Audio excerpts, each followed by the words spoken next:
that's what's tempting about that. Putting all of yourself into art, 100%. Because if you decide to have a relationship and you decide to have kids, your relationship and your kids have to take they have to require a lot of your energy. That's energy that you simply cannot put into your art. So by having a relationship and not being selfish in that relationship and giving an equal amount to your relationship and giving everything that's required to your kids, you're putting a ceiling on your art, quote unquote, career. But for me, I'm good with that. Life is about opening doors and closing doors. And I've decided to close the door on the idea of Sam Octigan, super duper artist, gave everything to his art. And I've opened the door of, hey, Sam Octigan, he's an artist, but he's a husband and he's a dad. And I willingly walk through that door and like, that's the life I want to have.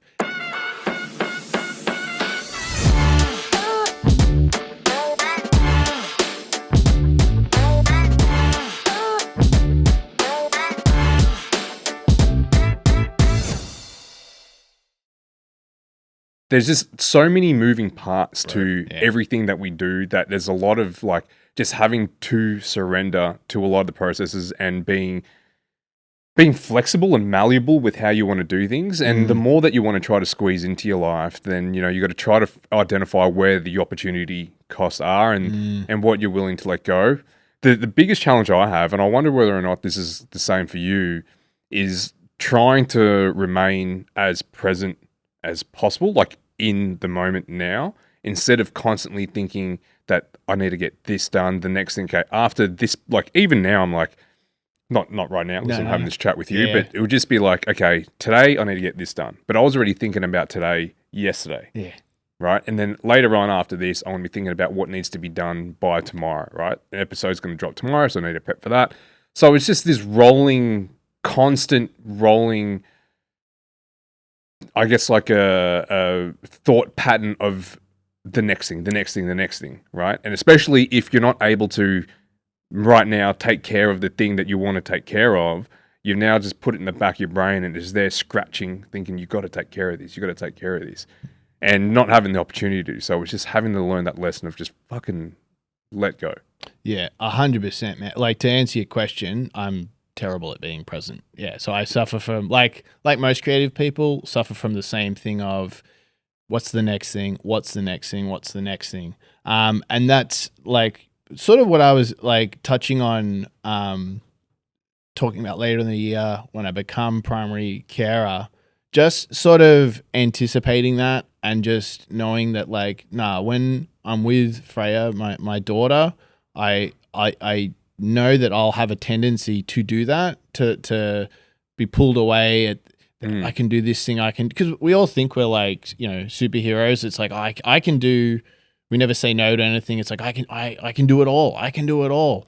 And I think it's a little bit of the benefit of age in that, you're able to let go of some of the FOMO, let go of that fear of, if I don't say yes to this, if I don't say yes to that, I'm going to slip out of relevancy, or I'm going to miss out on this, or what's going to it's like with that little bit of age, you got that wisdom to go, look, if I don't do this, if I don't do that, it's probably everything's going to be fine, right? I don't need to be Andy Warhol. I don't need to be running around like top of the town, like, I'm a dad. I'm going to be like, allow yourself to be a dad now, acknowledging that, it's not going to be that easy, but I think, that's how I'm sort of approaching it. Cause it's like, you definitely have this, I mean, everyone struggles with it. I think of that, like, not being present, being focused, like what's the next thing? It's like on that treadmill of like, you think about how hard you work on different creative projects, right?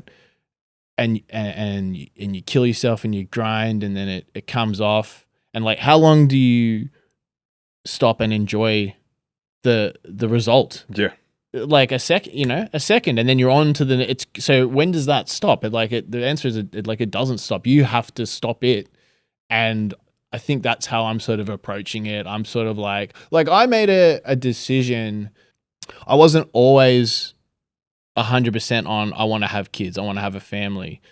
for me, I grew up with just like a lot of people. I think just the assumption of, oh well, everyone has kids, you know, like I didn't really question. I just assumed that I'll have kids in a family, like my parents, like everyone I know. That's what I'll do, and I think it was like in my late 20s, early 30s. I sort of, you know, I'm an artist, like that's what I'm doing. There's a lot of uncertainty with it, and I think in that I started to ask myself, like, well, wait, do I want to have kids? You know, and so sorry, what thinking back, I mean, it's a while ago now, but thinking back, what prompted those questions was knowing I was single, and I was single for quite a while, in that time of my life, because I knew that I didn't want to take a punt on a relationship. I knew that I didn't want to be in a relationship with someone who I wasn't like devoted to, right? And what I knew for sure is that I didn't want to have kids with someone who I wasn't like 100% partnered with, aligned with, in love with, all of that, right? I knew that, and I questioned, it's like, well, maybe that's not guaranteed. Like, I'm not entitled to that. Like, I think when you're like 18, 19, you're like, well, you know, of course I'll fall in love. You know, of course I'll live happily ever after. But when you had a couple of false starts, a couple of bad relationships, you know, you around the age of 30, or I guess you can have these sorts of thoughts at any age. But like around that age, I became aware it's like, it's not guaranteed that I will find that. Lots of people get divorced. Lots of people, you know, have imperfect relationships, and they just make it work, and X, Y, and Z. And there's all different kinds of, like, basically you're not entitled to that kind of relationship that you want. So what do you want, bro? Like, do you want to, like, basically I might have to be okay with not having kids if my condition is I'm not having kids with anyone other than someone who I'm completely in love with and passionate about. And that's sort of where I was for quite a number of years. I was like, and I was genuinely okay with that, because I was like, I thought about it a lot, and I was like, you know, I love my life. I love art. I love creativity. I love exploring. I love traveling. I'm more than okay. I'm more than confident in my ability to just fill my life with the things that I'm passionate about. I'm never bored. I'm never longing for, I never feel lonely. I'm always self-contented with all the different things that I'm passionate about, you know? And so looking at my life stretching out on my own at that age, I was like, I think I can be good with that. Like I can, like, that's obviously not everyone's path, but I can see my future looking like that and being okay with it, you know? But at the same time, those thoughts weren't, I know that I don't want to have kids. So there was always a question there. And when I think about it, I think because my feeling wasn't, I know I don't want to have kids, I think deep down I did want to have kids, you know? And but like I was saying, I wanted it to be in those circumstances. Now, you know, thankfully I've met my, I think that's the right approach though, man. Like the whole relationship side of things, a lot of people and I don't know how we just somehow managed to turn this into like a life podcast, but like mate, creativity is life. That's true, it, man. A lot of like I found that, you know, this is between me and my wife, that we things thrive so much more when we're pouring more into ourselves first and foremost. So when you say that your life was good, you know, that you were on the right trajectory, the one that you wanted to be on, and you were able to fill your cup through just entirely on your own, I think that's the best approach that you should be bringing into any kind of relationship. Those that are looking at a relationship to fill a void, then that's when you have a lot of toxicity in there, and just too much dependence and reliance on someone else to bring you up to where you should be able to bring yourself. Like you said, like relationships, it can be a tricky subject, and there's all different kinds of, like, I don't want anything I said to come off as me saying, well, this is the ideal kind of relationship. Or This is just your yeah, experience, yeah, man. This yeah, is and just what it is. acknowledging that there's all kinds of different relationships and formats of relationships and types of families. Yeah. 1,000%. This was just my thought process. But I will say, because how we got onto that was like, How do we even get onto this? no, it's like how do you, like, me and my wife we're navigating parenting, and we're both pursuing our careers, and we're both going to give up parts of our careers in order to parent, both of us, right? My wife has a great career, right? I have a good career that we've both worked really hard on our careers, but we've both decided, hey, we want to have kids. And part of that is, a part of being a parent is I always had an awareness of, but now I'm 100% experiencing, is, like you said, it's that surrender, and it's acknowledging, it's like you can't have it all. Like I was at that fork where I was like, I think what I was just saying about like being single and putting it all into art is like that's what's tempting about that. Putting all of yourself into art, 100%. Because if you decide to have a relationship and you decide to have kids, your relationship and your kids have to take they have to require a lot of your energy. That's energy that you simply cannot put into your art. So by having a relationship and not being selfish in that relationship and giving an equal amount to your relationship and giving everything that's required to your kids, you're putting a ceiling on your art, quote unquote, career. But for me, I'm good with that, because to me, there's more to life than, I shouldn't say it like that. There's more to, it's more like, I've decided that life is about deciding, life is about opening doors and closing doors, right? And I've decided to close the door on the idea of Sam Octigan, super duper artist, gave everything to his art, known only for his art, but his whole life is art. And I've closed that door and I've opened the door of, hey, Sam Octigan, he's an artist, but he's a husband and he's a dad. And and I willingly walk to that door, and like that's the life I want to have. And I think, it's I'm not entirely sure that it changes that much. And what I mean by that is that when you say that you pour yourself into your art entirely, you're drawing from a bunch of different life experiences, right? Yeah. And now you're just bringing in more ingredients to this life. Yeah. And so when you're creating your art, I have no doubt that you're still entirely in it while you're doing it, but you're just able to draw from more now. For sure. I think what I was just referring to then is like purely the question of time and energy, right? Yeah. No relationship, no kids. Without question, you have more time and energy, which are both limited resources, to put into your art. And I'm just choosing to put some of that time, a significant amount of that time and energy, into a family. But like you said, that family, it's I think what I'm trying to say is, it's like, what are we trying to build? Are we trying to build an art career, or are we trying to build a life? And it's like, I'm also, what I'm trying to say is, it's like, there's no one path. There's no one path. There's pros and cons for every kind of path, and there's no.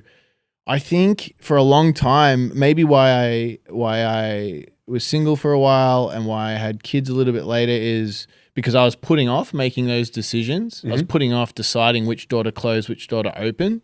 And I eventually did make those decisions.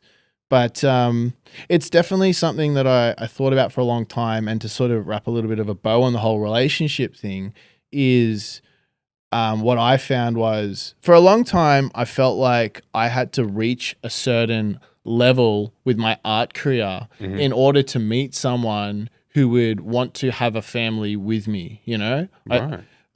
Because I don't know where that came. I come from a real working class background. That could have something to do with it, and just like observing, my parents. My dad was a builder, earned a really solid, dependable income. That sort of came first, and then he had a family and he provided for his family. My mum was a stay-at-home mum. All those sorts of things I think shaped me a little bit, but I basically just had it in this head. It's like you can't have this up and down art career and also be a provider. And I think that I had in my head, it's like, no, you have to reach super duper success and then you can have a family. Like I was sort of chasing that, like that, ticking that box, and then I can go to the next level. And what I found was, and this is part of the reason why things probably worked out with my wife. I met my wife and, and I just almost instantly had this feeling of, it's like, that's all bullshit. It's like she loves me or the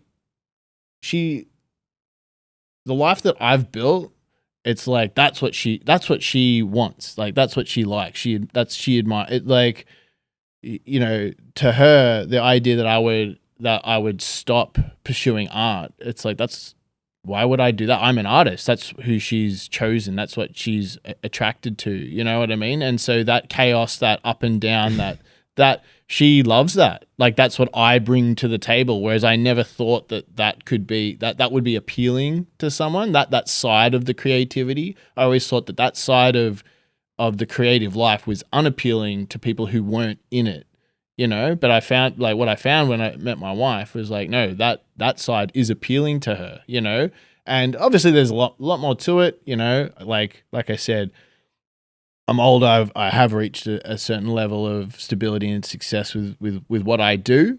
But yeah, it comes down to meeting the right person, partnering with the right person, and feel like my wife supports me, bro. Like that is so much of it. That feeling, that support from your partner, knowing that your partner has your back in what you're doing. I don't think I'd ever experienced that before. I'd always done it on my own. Even in other relationships, felt like I was. Yeah, dude, I hear you, man. I hear you. Yeah. And this is very similar. There's parallels with where we're both at. I guess like you're born in '83, right? Yeah, man. Yeah. Born in '83. So there same you sort go. of thing, midlife crisis sort of situation. But no. Like I had my one of those a few years ago. Yeah. Oh, did you? Mine probably started a few years ago. Still trying to figure it out. But no, I think it's important to not just your life partner, but just to be surrounded by people who are there to support you and can recognize what the crazy is all about. And they might not necessarily see the vision that you see it, but as long as they know that you see it and be like, all right, man, like let's just go. Let's go. And I think that's all you need. There have been times recently, I guess, like in the last couple of years where there's just been, I guess, like friendship circles for me have kind of fallen by the wayside, only because the life trajectory, I think, has kind of taken me along and trying to find my people. And I think for too long, and to what you were saying about your career has been, you felt as though that you needed to reach a certain point. I thought that as well, but I was just aimlessly reaching up and just kept on moving up, and it took me into I guess like circles of rubbing shoulders with people that I didn't necessarily like, and that I didn't necessarily get along with. We didn't align in values, I suppose you could say. So there was no disrespect. It was just not, I got you. Yeah, not my people. Whereas like I know like for you have been amongst like-minded and like-spirited people for years. Like I know a lot of them and met them along doing this as well. And it's just that kinship, how you're able to feed off each other as well. Like they're there to support what you're doing because here you guys are kind of like doing the same thing. And it just so happens someone has a camera, someone has a brush, whatever it may be. At the core, you guys are doing the same thing, but you just have different tools to do it.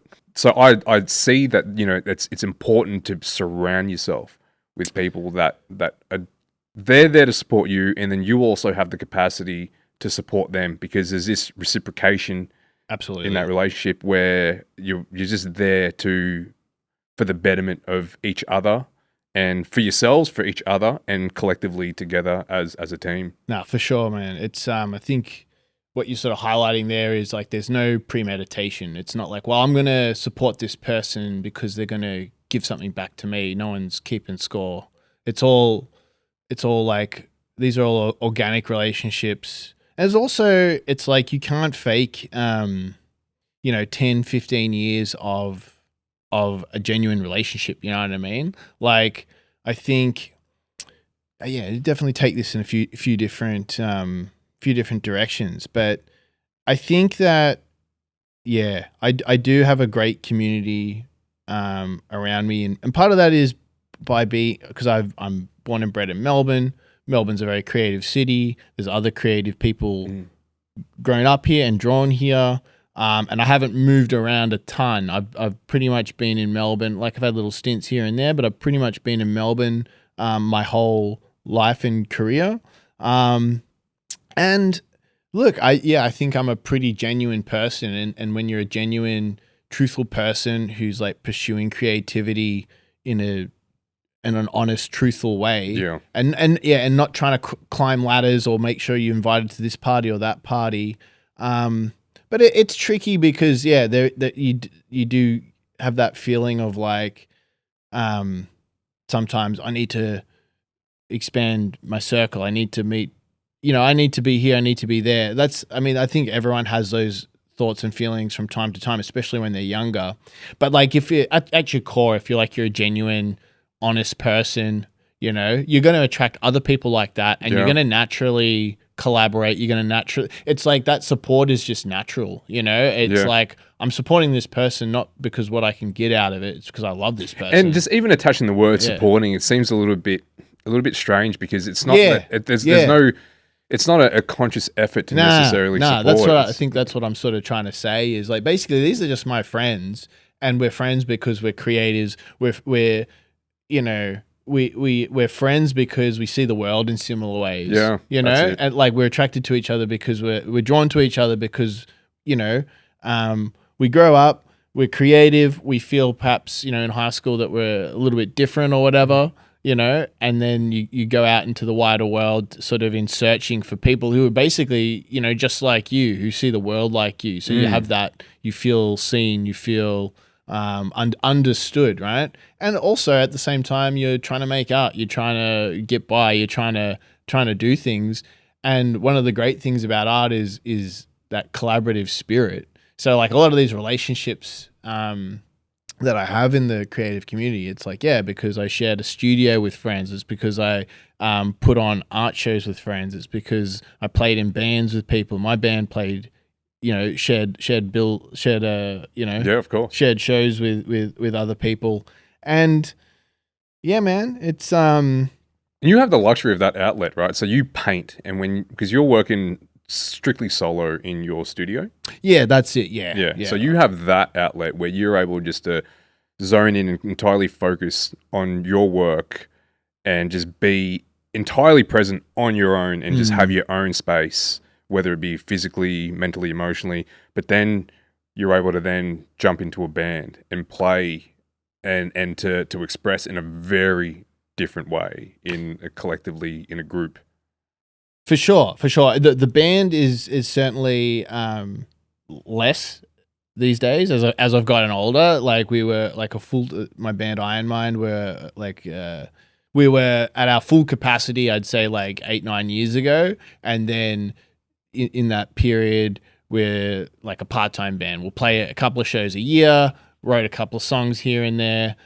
It's only in the last couple of years that we were sort of the sort of stars aligned and we're all in the same spot, and we were kind of like, hey, let's write another record, and so we have been working on that. But absolutely, my practice as an artist, I know I have to do that on my own. Like, I've always been like that. And I need my own private studio. I prefer to work without people like sort of looking over my shoulder, or it's not like I don't refer to it as like I can't have people telling me what to do, because I love creative collaboration. It's more just executing my ideas, you know? Whereas, with the band, it's absolutely a collaborative, creative, democratic, like everyone throwing their ideas in there and everyone bringing something slightly different to the table. And it's like that shared glory, like that shared victory. Like when you play a sick show, you write an amazing song. It's very much like, boys, we did it. Like that team, whatever it is in us as humans that likes to do things in a team, you know, but likes to be group celebration. I definitely get that out of the band. And also, like I do other work as well. Like I do some digital marketing work. Of course. And you got the strategic part of it. Yeah, which for me and like prior to, so right now when I say my career as an artist, I'm referring to I'm a fine artist, a painter. I sell paintings, have exhibitions. That's my main focus and has been for several years. But for almost 10 years, I was a commercial illustrator as well as being a fine artist. And part of that, what drew me to being an illustrator was the collaborative thing, or was bringing my creativity to someone else's project. And I really, and still do, get a lot out of like solving creative problems for other people, you know? So it's not that I'm not someone who's like, I can only work for myself and I can't stand, that's not it at all. It's actually an interesting sort of balance. It's actually come up in conversation quite a bit lately, and just in terms of, you know, I do a lot of different things. It's great, man. You're able to stretch the mind and as a muscle, right? Like when you're going from, geez, let's have a look at it. You got your art, which has evolved a lot. It's evolved quite dramatically in the last 10, 15 years. You have your music, which juxtaposed next to your art. You have, I guess, like being a metal band versus your abstract work, which is a lot softer. And then from having something as expressive physically and emotionally as your music and your painting, you got your digital marketing, which is now, let's just look at something in a more linear, strategic way, right? So I play in doing the brand strategy as well as doing art, and I love the relationship they have with one another. And what it has allowed me to do is look at the shortcomings from one to the other as I'm bouncing across. Do you notice that, like say with strategy, there are certain people that will say, this is how you do it. You know, do it, step 1, step 2, step 3. And then they'll say that and almost like guarantee whatever outcome. But then from an art point of view, there's an essence that you're able to take from that and inject to the strategy that almost like contradicts the methodology that's currently being done, and it just turns it on its head, and it injects, I guess, like another layer that feels less robotic and more human as well. Do you understand what I'm saying? I do. And I'm sort of layering what you're saying into how I sort of operate, and absolutely, I'm picking up what you're putting down. It's because absolutely with me, I'm absolutely not a step 1, step 2, step 3 kind of. Like my brain doesn't. My way. brain does not think linearly like that, which is probably why I'm a visual artist. Like I'm terrible at coding, terrible at maths. I'm terrible at learning any kind of computer program where it relies heavily on click this menu, then select this option, and then adjust this number, and that will apply you the effect that you want in Photoshop. Like I'm terrible with computer programs, and a lot of when I say I work in digital strategy, it's a range of different things, mainly for one client, a company called Light My Bricks. My friend Kenny Lee, who owns, operates, and started the company,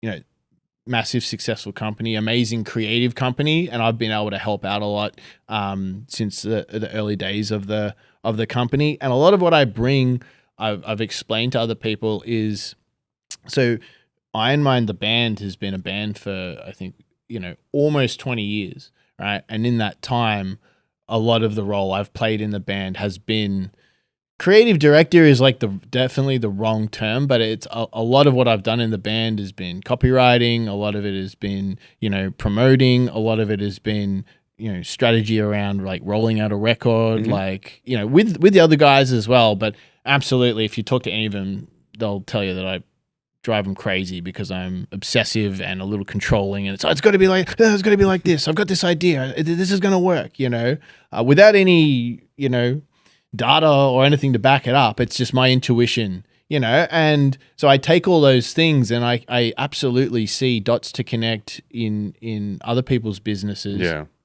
And that's what I bring to the table. And I don't have that 10 years of corporate background in this is step 1 and this is step 2 and this is step 3. I really value that. I really, when I'm in a room with someone who's bringing that to the table, I'm eating it up, because pairing that with what I'm bringing to the table, I love it, because I'm learning things. Exactly. The creativity or the intuitive strategy that I'm bringing to the table, when it's paired with those steps for execution, it's like that's when you get real fireworks. And I just, again, back to that whole that group celebration. That's what I get out of it. I'm bringing these creative ideas that, I'm not seeing anyone else bring, because I've got this very unique background, right? It's being appreciated. It's having a real effect. Sometimes it's a little unorganized, right? But when you pair it with that person who's bringing the step 1, step 2, step 3, right? And we're high-fiving, right? We're seeing success, and it's all creativity. It's like when we boil it all down, whether it's writing lyrics, whether it's painting a painting, or if it's coming up with a strategy to bring a really cool, interesting product to the right people, it's all creativity. It's all like, I've got an idea, I think it's going to work. How do we make it happen? And I think that's what drives me. And why I do so many different things, it's like, who knows, bro? But at this stage, at 41, and they're so varied, dude. And they're so varied as well. And I think that's how you get your fill. And it seems to me that, like, looking at your resume of things, that it's important to try to find this balance, right? Like working solo, working collaboratively, thinking as abstract as you need to for your work, for your paintings, but then also thinking more strategically in marketing.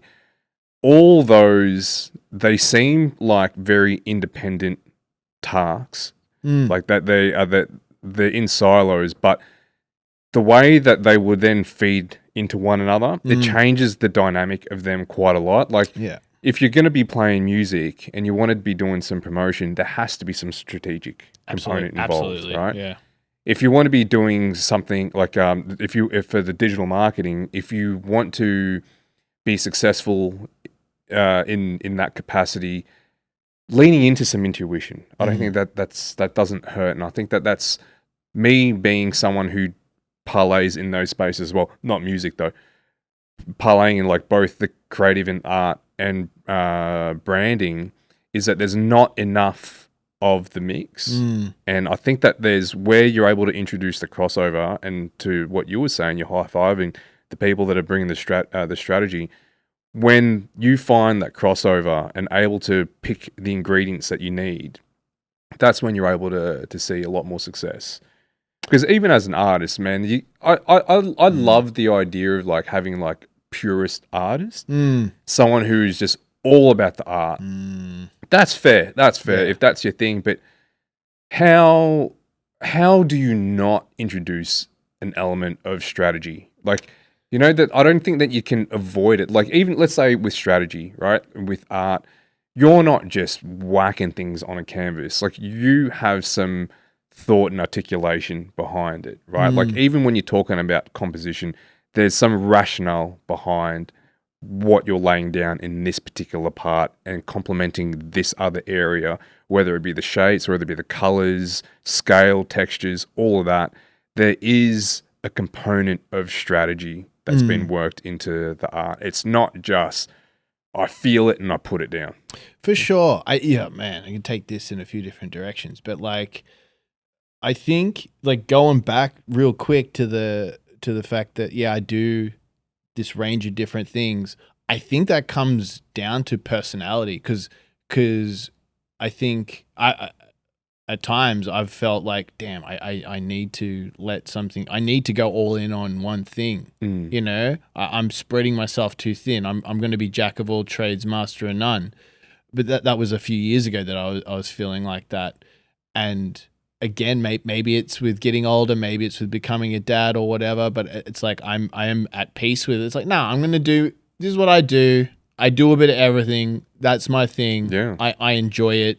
I'm at peace with it. But I think it's purely personality. Whereas like some people, I see artists who are just like, you know, all in. Like I know what you're talking about. That person who's the pure, like that crazy artist, the guy that's like, you know, can't keep a schedule. Is just everything is just all on the canvas, and he can't look after himself. And society like does deep down that spectrum. Society does romanticize that picture. Look, that's not me. Yeah. But I'd be lying if I was like, I look at those sorts of I look at the person who, because I'm a very risk adverse person, like underneath it all. And I see those artists, like those, you know, the Jackson Pollock, the crazy, the mad scientist, we'll refer to the mad scientist artist, right? That is just, you know, no fear, risks it all with everything, right?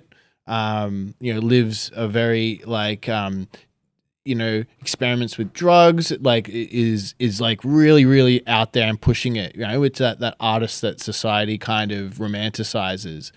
Like, I'd be lying if I didn't like envy those kinds of artists because, like, I do feel like I'm quite a maybe I do different things because I'm a conservative person and I can't go all in on one thing. Maybe it's a safety thing. I don't know. But like, I know that I'm just not the guy that like stays up all night and like I need my 8 hours sleep, right? I'm not the guy who stays up all night smoking and like creating masterpieces in a flurry of, in a burst of energy, right?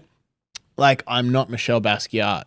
You know, like people love that energy, that mad, that crazy. It is celebrated. Yeah, which I celebrate it. I love it. You know, so and I think it's pure. Like I think, you know, I've accepted who I am. I'm at peace with who I am. I've moved out of the phase of I wish I was different. I wish I was more like this person. I wish I was more like that person. I've moved. You know, and it comes with age, comes with experience, and it comes with just sort of, you know, accepting yourself. Yeah. You know, and this is who I am, like, and this is how I operate, and I like who I am, and I've built this great life for myself. So I'm going to stop like looking for something more or looking for something else or wishing I was different or wishing things were different or that I could have done this or if only I was, well, I'm not that person. I'm not like that. So I was never going to be like that. So, yeah, that's the truth of it, man. And it's a tough one to swallow. Yeah. Yeah, no, like even like when do you remember when you came to that realization or was it something that you always were content with? It's for sure a process and I'm having settled that. It's like, that's all. That's amalgamation of different thoughts and feelings and this. And I'm referring to lots of different things in all of that. But like I was saying before, I know that part of it comes from, you know, I don't come from a family of artists. I come from like a pretty working class background. I didn't grow up around artists, but I grew up with my dad was a carpenter. My mom was a stay-at-home mom. But like, my parents were like great and very supportive of me being creative. But I've said this before, but that was always housed in, but you have to have a job, right? So I grew up looking at art through the commercial lens. So illustration, animation, graphic design, like the idea of just being an artist, like the idea of being a Jackson Pollock, like being a crazy person smoking and risking it all to come up with the best canvas, that absolutely never entered my mind. And so I started out, I actually, in high school, I was interested in animation purely because, I liked animation, but also because, well, that's a job. You can go to uni, you can study animation, and then you can apply for a job and receive a salary. That's how I was looking at things. But I quickly learned that I'm not interested in animation because you have to work on essentially like the same thing for like 6 months at least, like the same thing being like a few seconds of of visual whatever. And so from there, I discovered illustration. And that's at the time, like that suited me a lot because it was much more free and much more open, but it still had that commercial bent. There was still a path that I could follow, right? That conservative nature that I either is just in my genetics or in my upbringing, nature, nurture, who knows? But like I needed to see the steps. Okay, I do this and then I do this and then I'm okay. I survive. I survive life. I build a career and I don't die in a gutter, It feels safe. It feels safe when the safer because it's still creative. It's not, no one's becoming an illustrator thinking that they're going to become rich and famous. But it's a way. It's on one hand acknowledging, and it's a brave acknowledgement. It's like I'm an artist. I want to create art, and I've got the guts to say I'm going to make a career of it. But this is a format that suits me, where I can see a path to a modest living, and I can maybe still have a family if I want, and I can, as opposed to like just to contrast that with the person who's 18, skating, partying, making punk music, and doing graffiti, and just does not give one thought about the future, their superannuation, they're just putting it all on the line. Live fast, die young, that's a different kind of artist. That's sort of what I'm talking. And I wasn't that, even if I wanted to be, I just wasn't, So there's a lot that can be said about like being risk adverse and how that just from an early on, whether or not that's been conditioned, and then it just kind of like moves in a very linear. Sets you on a path. It sets you on a path, and you're almost like you're surrendering to it. Yeah. Right? You're surrendering to this particular journey. So the whole creative component, and what I've learned, like it sort of just hit me. Who was I when I was chatting with? Could have been with Mike. Yeah, when I was just sitting. Mike and I have similar. Yeah. I was asking him about some of the things that he's learnt from the celebrities that he's worked with along the way, because he's worked with a lot before they became massive. Yeah, absolutely. And it just came to mind that with them, it's not even just the tenacity. They have some sort of tenacity, but I think it's more that the tenacity came from like peeling it back another layer. Where do they get this tenacity from? And I think that they've realized that there's no limit, right? And that's why they're able to then inject so much time and energy, because when you realize that there's no limit, or there's no label that is necessarily attached to what it is that you want to do or who you want to be, then you can just go for it. There's a lot of people that will just, I guess, they would impose their preconceived notions of what they think that you are. When you already talking about a particular, that crazy artist, that we've already grouped them as them, and if you're not them, then you're this type of artist. But what about a mixture of the two? Or, where's the nuance in that? And, like when you're coming up as a kid and you're creating, and, when you were saying that you've, your parents have instilled this work ethic into you, and to be mindful of creating a career that is sustainable and where you're able to have some sort of income from it. That's great, but I guess like the negative to that would then be almost like stifling opportunities, because you could be like, Absolutely. you could go that way, Yeah. or you could fucking just do whatever the fuck you want and figure it out yourself, because whatever it is, like, there's no other Sam Octigan, right? Yeah. For you to get to this place, you've had to make your own decisions. I don't know many people that are multidisciplinary artists that have never had a permanent position before, that have just pursued creativity as a profession and have just gone that way and doesn't know any other way. There are going to be people that have taken that to another level and have just become that purest artist. Whatever ingredients that they have in their mind has just taken them down that way. But yeah, I think that like a lot of it comes down to how we have already preconceived what the end goal could potentially look like. And when you just remove limitations on that, then you have the freedom just to create whatever you want. For sure, man. It's tricky because I'm looking back. It's easier to say that now at 41. Exactly. You know what I mean? But I should say in those, I always stressed about the future, and so I can't. We were talking about that earlier. It's like we're always just like one step ahead. Yeah, we're never exactly. able to be present. And so, like, on one hand, it's like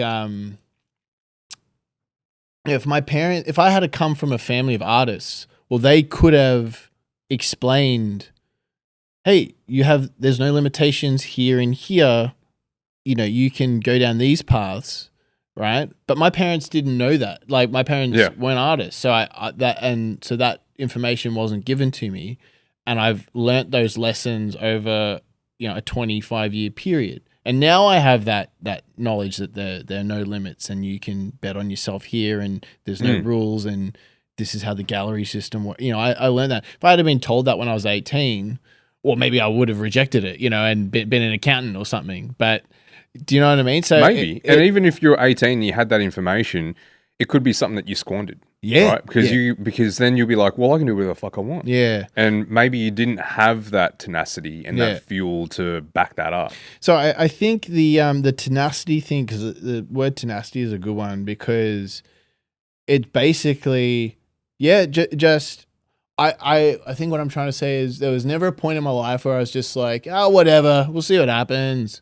I've always been like iterating.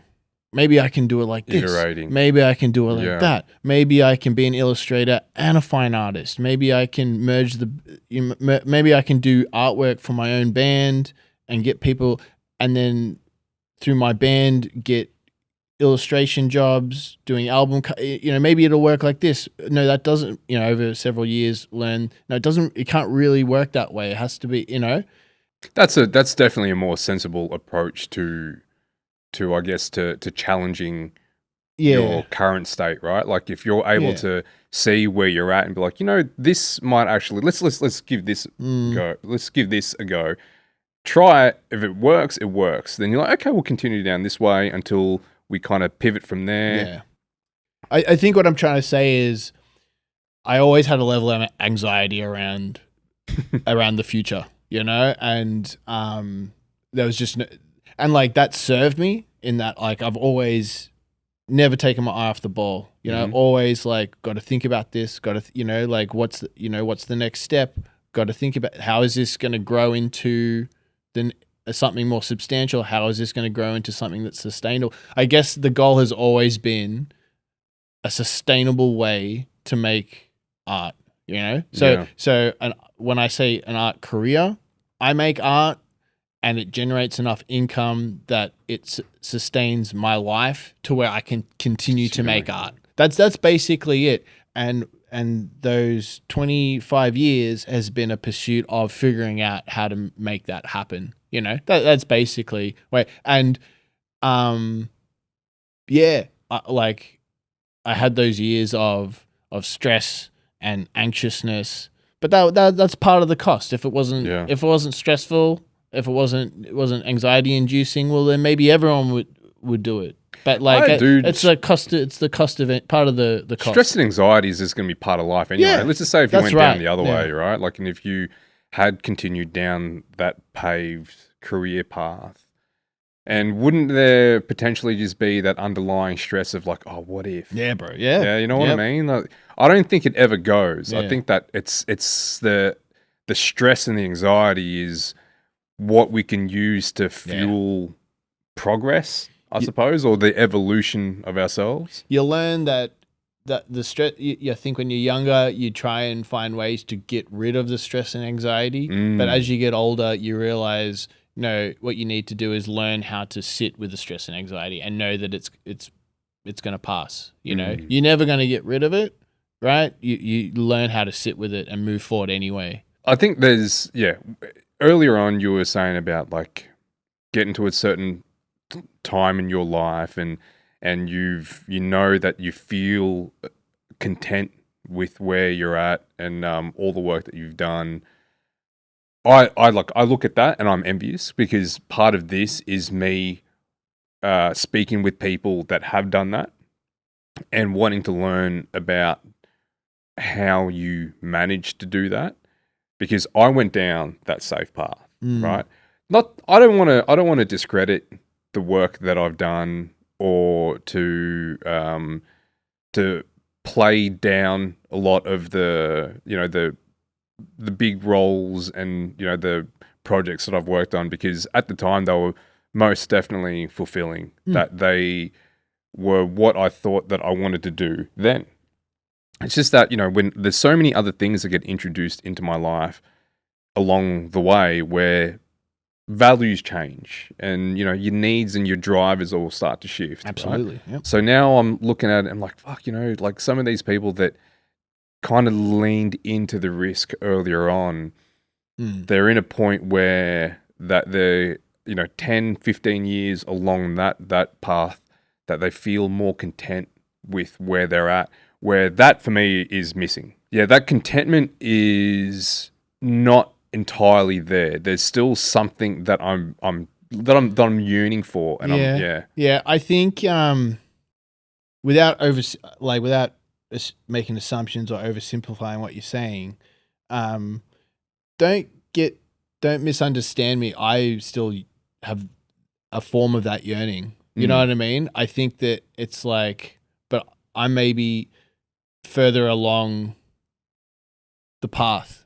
Yeah, so it's just a matter of time. A matter of time, and like you say, oh, I wish I had lent into the risk earlier and I'd be here. Well, there's someone in another seat who's looking at you and saying, oh, look what Wayne's doing. Like if I get that. You know what I mean? It's a understand. ladder, and we're all, and it's, Yeah, it's man, you're absolutely right, because it was I was speaking with another artist a couple of years ago, and it was before this podcast came about.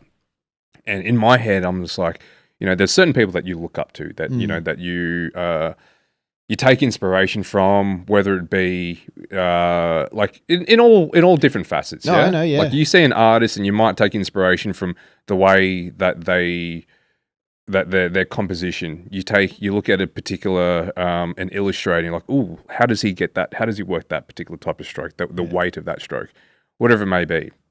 So there's a whole bunch of people, and I'm constantly on the lookout for people to take inspiration from. Yeah.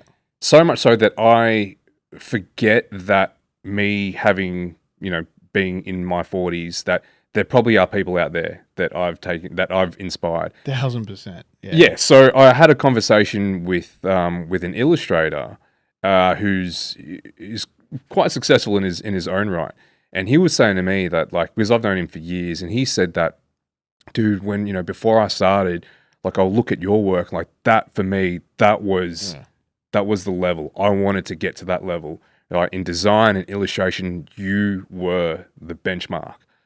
And I was like, fuck, really? It's like, it blew my mind to think that, because I just had these blinkers on, right? Is that a form of imposter syndrome? Like, you don't believe that you're that guy to someone else? Like, you don't allow yourself to be like, yeah, I'm that guy to this generation of illustrators, or this, these dudes that are coming up now. They're looking at me like, damn, Wayne's really doing it, man. Like, check out. I don't know if it was. I mean, look, I say that because I think everyone feels that in some form. Yeah. And I'll give you an example, like with the band, right? Today, Iron Mind is like, we're like the older band now, and like a lot of younger bands look up to Iron Mind, like, damn, Iron Mind, that's Melbourne hardcore, like they're sick. That's the they look to Iron Mind like that's what they want their band to sound like us, or they've taken influence. They've influenced by Iron Mind and what we've done. Yeah, but that would have started a long time ago. But for a long time, I'd say me and the other guys in the band, we didn't think of ourselves that way. We didn't like whenever someone would come up to us and be like, "Man, you guys were the best." Like, heaps of bands played on a show. You guys were the best, and like I would never kind of believe it, even though all like you hearing stuff like that all the time, but there's something in your head that's like, oh nah, not us. Like there's something in your brain that's like when I started the band, I couldn't play guitar. I still can't play guitar, but I couldn't play guitar. Didn't know if I could yell and run around and be a front man for a band like this. I just wanted to do it. Yeah.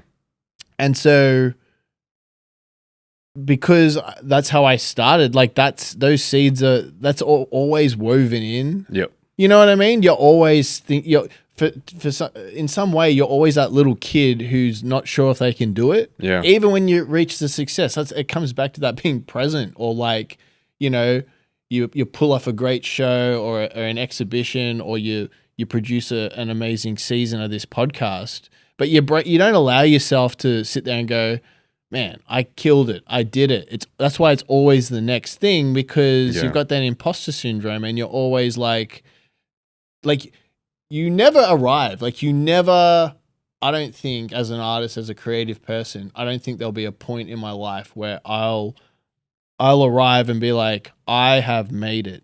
I've done it. I've reached it. It's like when I say that I'm more content, or I'm surrendering, I'm just kind of accepting. You're at peace. I'm at peace. Yeah. I certainly don't think I'm, one of Australia's most amazing artists or whatever. Like, but that's the thing. I could look at other artists and be like, oh, but if I had that. But like so many, like if 18-year-old me could see my life now, he couldn't believe the life that I have now. Like the 18-year-old me is looking at me now and is like, oh my God, that's what I want. But here, sitting here, it's like you never arrive. You're always chasing. And so I think part of it's hard though. Like, don't get me wrong, it's hard though, because that chase is what drives you, And so you can't completely let go of the drive. You've got to always be pushing and bettering and refining. But I think that it's a balance of, as you get older, going, you know what? If I don't win that award, if I don't get invited to that thing, or if I'm not acknowledged for this, it's okay. The fact that I get to do what I'm doing now, that's enough. It has to be enough, because that's what I've got. That's what you got. That's what I got right now. That's all you got, man. Yeah, but be proud and be, it's a balance for sure. Yeah, and I think that.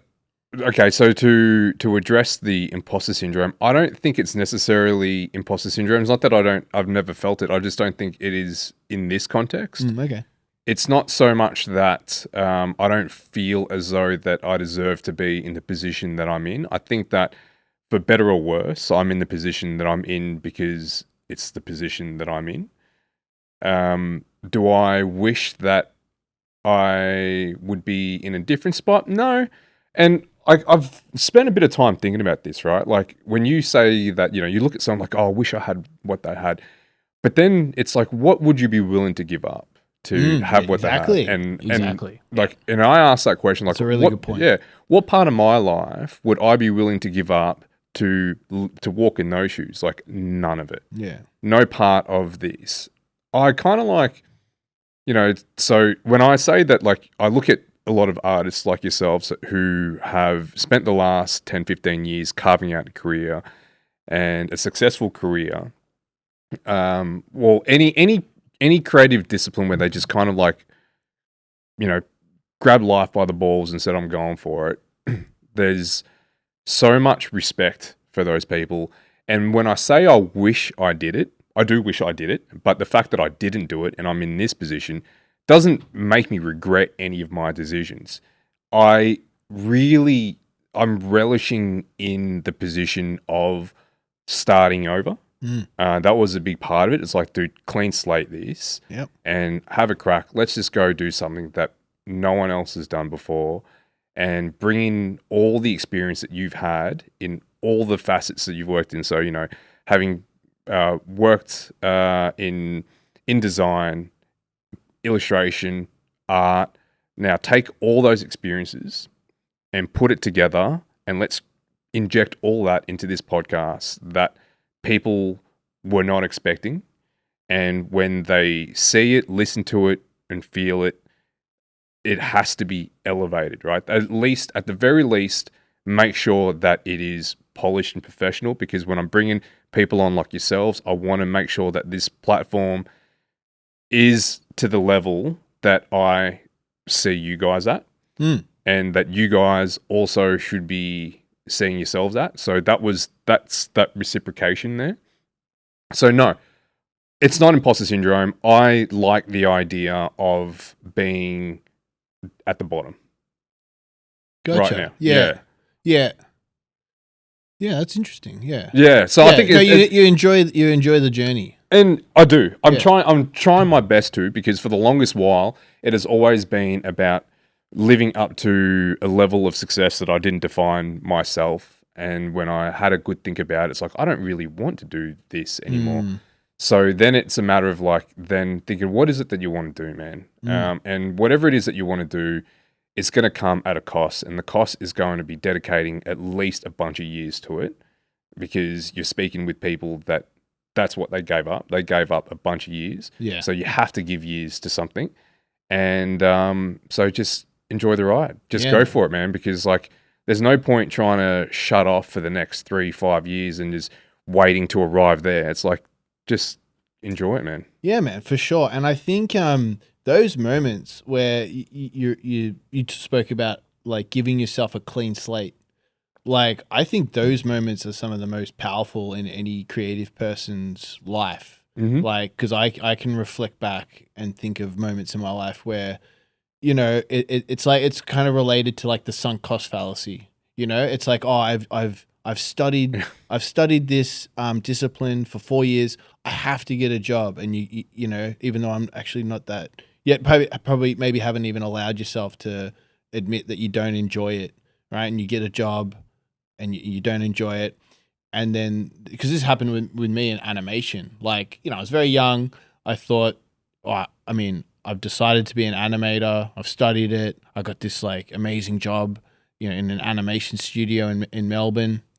And I didn't like it. I wasn't good at it because it required a lot of like linear, like click here and then click there and then click here and then adjust this axis and put in this value. And like I couldn't remember all that stuff. I'm a visual artist. I need to work with my hands. Hadn't learned that yet, right? But there was this big stress around. Oh my god! I don't want I'm not. I wasn't mature enough to even be able to articulate this stuff in my mind. But there was a pit in my stomach. I didn't want to go. And then when I allowed myself to say to my parents, at the time I was like, I don't like animation, and they were like, yeah, that's fine, do something else. The relief that I felt, and then which then freed me up to take everything that I'd learnt creatively into a direction of illustration. That's the rocket ship, it's like it's like this barrier that's there. You're pushing against it. It's not working. You remove, you say, you acknowledge it. You say, I need a fresh start. This isn't working, right? Because the average person, I think there's statistics out there. The average person changes career 7 times in their life. So this idea that you're going to do the same thing forever, right? Clean slates are in my opinion, a very, very, I mean, I've never really spent time to think and articulate it, but like when you explained it just then, it really resonated with me because there's been moments in my life where I've given myself a clean slate and said, you know what, this thing that I've been pushing and trying to make happen, you know, I'm going back to that iteration, going back to like trying to figure out the career, the stress, the anxiety. It's like there's been these points where that's all built up and I've had to accept that, hey, this isn't working. Oh, the relief. But now I've got all these skills that I've learned doing this stuff. Yep. And I've got this intuition of to go in this direction, and I'm completely free, unburdened to keep making this small business that's not working or whatever. I don't have to do that anymore, and I can put 100% of myself into this new thing that I'm passionate about. That and I'm free. I can just go. There's been several moments in my life where I've done that, and those have been in my opinion, those big turning points that have got me here. So yeah, man, like giving it clean slate. I'm all about it. All about a clean slate. But sometimes it's hard to know the difference. Oh yeah, like, scary. Yeah, because if you're up against this barrier, is it something that you should be? Is it there for you to overcome, or is it there for you to be like? Yeah. Fuck off. No, you know? It's stressful and it's a clean slate for a reason. It's not a flip flop. It's a clean slate. You know what I mean? It's a big moment. It's a big emotional, mental. It's a what am I trying to say? It's a turning point. It's got gravity to it. Gravity is a great way of describing it because it actually absolutely is that. You know, I think that you've removed a lot of the burdens. Yeah. You've given yourself permission to try something new. And then that could be to tie it into the imposter syndrome. There is no imposter syndrome because I feel, you know, it for me personally, that it feels as though that everything kind of just geared me towards this particular point. I don't feel as though that I shouldn't be here. And I think that was probably the thing that maybe for a lot of people that do feel imposter syndrome, it could be because you haven't given yourself a chance to think whether or not this is where you actually want to be. You know, like if you've worked towards a particular goal and you're there, wouldn't it just make more sense to think that there are so many different combinations of how things could have turned out, not just for you, but for everyone else. You're sitting in this chair and not that person because they, you know, zigged when you zagged. Yeah. So anyway, you guys just spent just January recording the next album? We recorded in December. And it's currently being mixed. But we were writing for, I'd say, like almost 2 years on and off. Yeah. So it's sort of the writing, because like I mentioned before, the band was sort of at its peak activity like 8-9 years ago. But we've always been active. We've never not been active. But like in that interim, you know, we just play a couple of shows a year. Didn't write any new music for a long time because like all members were traveling, members were living overseas. I mean, that's the sort of the normal life cycle of a band, especially like a hardcore band. But a couple of years ago, I think it was before the pandemic. You know, we're all in Melbourne. Neil, the band's lead guitarist, he up until COVID was living in Norway. But I think pretty sure COVID forced him to have to come back to Australia, and he couldn't get back. Which was, I mean, like COVID was difficult for everyone, but like I think it basically came up that like, hey, we're all stuck in Melbourne. Why don't we just like write some music? Cool. You know, with no, up until then the band had always like, we're going to make a record and release it and then tour. Like there was always like a purpose for writing music. And it had to be compartmentalized everything together. It's just the way it was just the way it was. Yeah. It's like, we're going. Yeah. Whereas this is the opposite. This was like, hey, let's just write some music. Yeah. And just purely for the enjoyment of, we'd never done that before. It could be pretty stifling, isn't it? When you package it all up like that, because now you have this big beast of a thing. It's like, do we even have the capacity to do all this together? Because it's just one thing, right? Yeah. When you say write, record, tour. What it is I keep referring to like the band's peak activity. Like when a band is to get 5 people to be creatively committed to something like a band, that's just how it is. It's like you're giving everything to it. There's no like, hey, we're just dabbling. It's like we're blasting this rocket on and we're loving it, and like that's just how it is. Whereas this was different in that like we were basically just doing what we'd always done, but like sort of upfront acknowledging, hey, we don't have to, if we don't like what we write, we don't have to release it. Like we don't have anything, it's COVID, we don't have anything scheduled, you know? It just so happened that like, yeah, of course, what we wrote was sick, and we were like, of course we're going to release this. And so, you know, that turned into a couple of songs that we released last year on tape, just in turn. And so what happened was, it's like we started writing and we basically just never stopped. But we did stop and release 2 songs because we got offered this great tour. We toured with No Warning last year, the end of last year in November. No Warning is a very influential band for Iron Mind.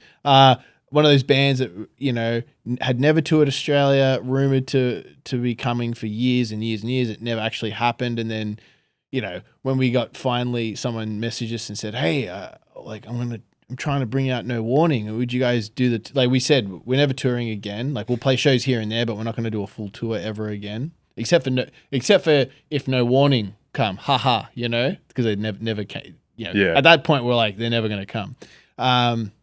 Someone messages and says, hey, I'm bringing out No Warning. Would you guys do the tour? And so we're like, well, we got it. Yeah. So we stopped writing. We put out these 2 great songs that we'd written from this new crop that had started in this really organic, like, let's just see what happens, you know, during sort of around the time of the pandemic, that had sort of evolved into these 2 songs. Put those 2 songs out in time for the tour, just, you know, to have something new, something fresh for people to listen to ahead of the tour, and then got home and we're just like, all right, let's just sort of pick up where we were. Cool. And from there is turned into a full length record, which we finished. I mean, it's a long process, but yeah, we finished recording in December. We recorded at the Black Lodge studio in Brunswick, which is actually where we recorded our first LP, Hell Split Wide Open, in 2012. With Sam Johnson, same guy. So it's like pretty cool full circle there. So we finished recording in December, and it's currently being mixed by Taylor Young in Van Nuys, California. Cool. He did those 2 songs that I just mentioned. He mixed those songs. It was the first time we'd worked with him, and he did an amazing job on those 2 songs. So it was really easy for this full length record to just go straight back to him and say, hey, just do what you did on those 2 songs, because they sounded amazing. So we're in that period of, you know, it's a lot back and forth. You change this, change that, change the drum sound here, change the bass sound. This is just the nitty gritty now. Yeah, the mixing process, which I have to say I know very little about. I'm the vocalist. You know, my specialty is lyrics and vocal patterns and things like that, and then it's the visual side of things as well. I help out with, but the other guys in the band are the ones who are the real audio guys who, you know, know how to articulate. They know what's going on. They know different amps, different pedals, all that sort of stuff. I have zero idea. I will say as well, we worked with a friend for the first time. Another difference in our process this time around is we worked with a producer for the first time. We worked with our friend Otis Benny from the band AWOL. Well, there you go. Tearing to bits, Melbourne hardcore. But he's our mate, so it sounded, you know, we worked with a producer. He's our mate, but he really really elevated things for us. Yeah. So it was great. So people aren't aware, a producer, so the band, you know, writes everything, gets everything sort of 90% finished. And a producer is essentially someone from outside the band who's like impartial, but like, who understands the music and understands songwriting, to come in and go, all right, this is all great. Have you considered this? maybe shorten this bit, maybe rearrange this bit, that sort of thing, which we'd never had before. We'd always just written, recorded, put it out, and done exactly. And that was great. Like we all really enjoyed that, and it was great because Otis is such he's a friend, he's a great guy. He's very good at it as well. He was very like direct, and it was like, I think this bit's not working because like here's the problem, here's my suggested solution. Let's try it. You know, no sort of dancing around anything, no umming and ahhing. Just have a go. Yeah. And it was anyway. The result was great. We're super stoked, and the visual side of things.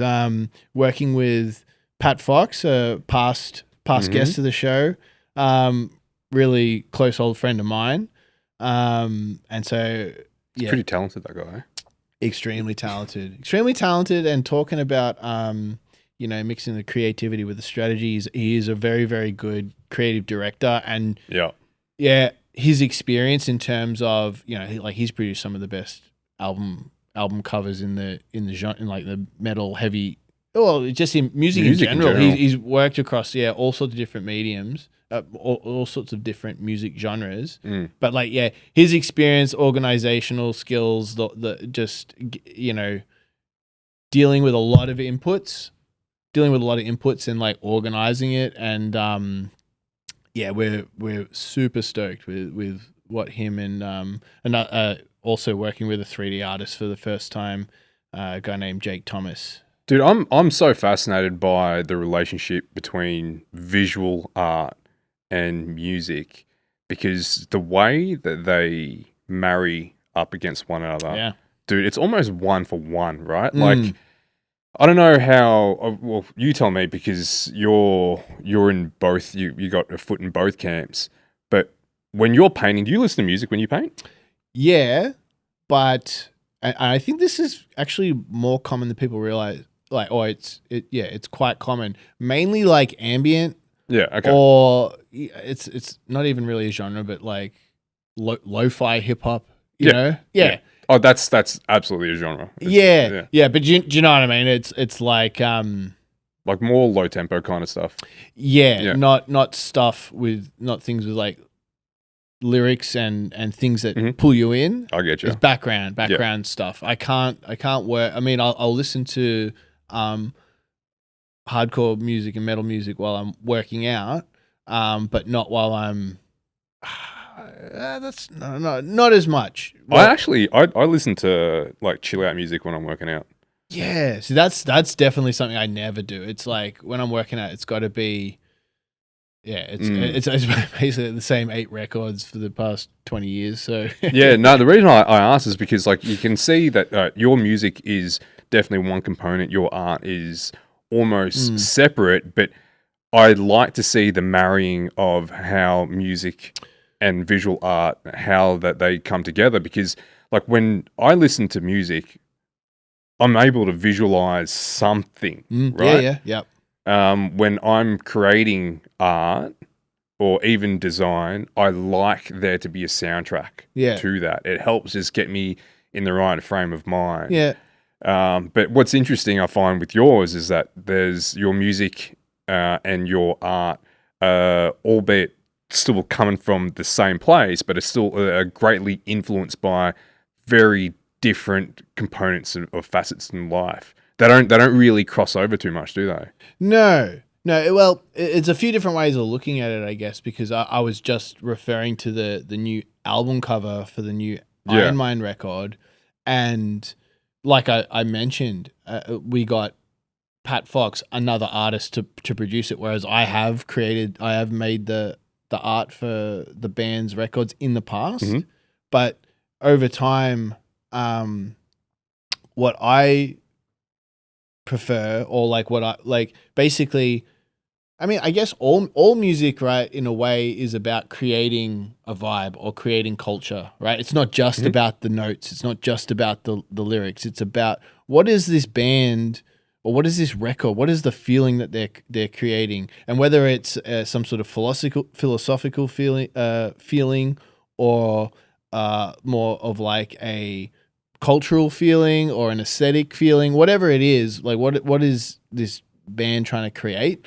And when we set out to record this new record, write this new record, something that we kept saying is it's like, well, we want to write the best hardcore record that we can write. We don't want to do something different or do something new or try and change up the formula too much. It's like what we do is some people would refer to it as quite simple or quite basic. It's not like really, really technical kind of music, you know? It uses like simple formulas. Hardcore music is very like traditional, like it like hardcore. It's fundamentals, right? Fundamentals. The genre was sort of, I mean, I guess it's disputed a little bit, but it was like sort of created in the late 70s, early 80s in different parts of the world, like different scenes sort of sprouted up. And it hasn't changed a whole lot since then, and it's very cyclical. It's like new bands refer back to old bands, which it's a good thing. That's the genre. But always each new generation gives like their little spin while paying like homage and respect to those early bands, and like that's what everyone loves, right? And so we did that in our own way of sort of, we went back to that first record, Hell Split Wide Open, that I mentioned that we recorded with Sam Johnson in 2012, and we said like, let's refer back to like, let's not completely depart from our roots. Let's like, but it's been 10 years or over 10 years since we wrote and recorded this record. Like, let's perfect what we do, you know? And the art was part of that in terms of like, basically with all that in mind, like what is the most, like what is the album art that like sums up who this band is and like what this band has, the vibe that this band has created over its history. And worked with Pat, explained to Pat all of that, and Pat, is obviously a G and really gets this stuff on a number of levels because he's a musician himself, is in great bands himself, and like I'm frothing about it because I didn't like like I said, we had this sort of ephemeral like this is what we want to achieve. And we really stretched ourselves. Like I'm not a 3D artist. I've never worked with a 3D artist, but we sort of decided. I think 3D is the way that we're going to achieve this concept. But man, it's like 3D art can end up looking kind of whack if it's not done properly. So that vibe, that all important vibe that we're trying to create, like we could get to the end of this process and not end up with what we want. But yeah, Pat and Jake absolutely killed it, and we're stoked. And again, that team celebration, like that's the magic. That's literally why you do it. That's why you persist in a band. For those the whole is what's the expression? The whole is greater than the sum of its parts. Yeah. So this record is absolutely that. And to have, and also just like to have the opportunity to still do it all these years later is like such a blessing, So no release date or anything like that, but yeah, we're mixing and it's going to be out, this year for sure. Awesome. Speaking of absolutely front loading this year, you're working on an exhibition at the minute, Backwards. Yeah, that's right. Do you have a date for that? Don't have a date yet, but it'll be like mid-April basically. Yeah. So it'll come up. But no, I'm really excited. I haven't shown it Backwards before, so I'm really looking forward to it. The work's sort of following on from like my last show at On the Corner a couple of years ago. Didn't have a solo exhibition last year, just with Freya arriving. Yeah, no, by design. So I've had time to kind of think about what I want to do, and just pushing what I was doing last time around forward, and it's going to be good. What I love seeing with a lot of abstract artists is how they've arrived to having this style, having a style that they have. And I know that for you, this is just a style that you have for now, right? Because it is just part of a process and evolution. Because I will look at it and it'll just baffle me how someone could just put down these abstract shapes and the composition of the colors down on a canvas. And for you to have gone from where you were, which was quite surreal with your work, so much detail, and you still have a lot of detail, but to remove it all the way back and to not even have any objects or anything literal. There's nothing literal in your work anymore, where it used to be a lot of literal things composed in a surreal, abstract way. Now it's just been brought right back to basic shapes and colors. For sure. Like where I've taken my work, I think I've explained it in other interviews in terms of, I became more interested in, I've explained over the last couple of hours, like I began in a place of, animation, illustration, technical proficiency, learning how to draw, realistically, and then carrying that over, learning how to draw and draft realistically for commercial ends, right? And then carrying that over into the fine art world with the work I was making, and always making work that I'm passionate about and love and enjoy. But over time, like recognizing that there's not like a one-to-one relationship with like labor and good work. Just because you work really hard on or for a really long time on a piece doesn't always mean that it's good. Yeah. And so over time I've stripped away some of those labor-intensive elements and those painting realistically, adding illustrative elements or narrative elements into my work. And I've described before that it was kind of over the pandemic during that period where I had space and I had time to pause and kind of think about my work and think I like what I'm doing, but I want to change it somehow. And there was there's a whole process of you don't just flip a switch, you don't flip flop back between styles. There's a flow and a chain of there's an undercurrent of change. Yeah, in an artist progression. So, keeping all that in mind, I sort of started to strip back, those labor intensive elements, and, because I realized it's like, well, what I'm interested in is shape and color in composition, and with the last show I had it on the Corner Gallery, it's like that was kind of the culmination of all that, and I was really, really happy with where I arrived. And yeah, I've just sort of continued on that path.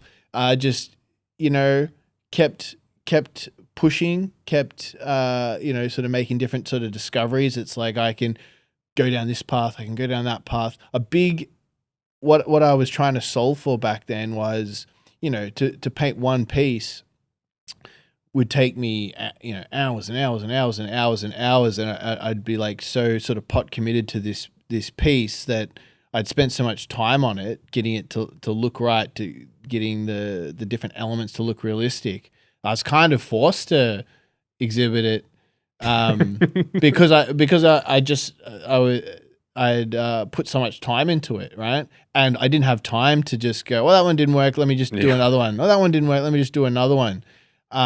So there's a bit more to it, but it's like on that note, it's like that's part of why I felt like my work was becoming a bit stiff and a bit stale. And I wanted to remove a lot of those labor intensive elements so that I could execute ideas faster and discover, has this idea worked visually? Has this composition worked visually? And when they do, go, great, let me do another one and tweak it a bit and tweak it a bit. And I can work faster, and in that it's like that process like freed me up to make better images that I'm excited about.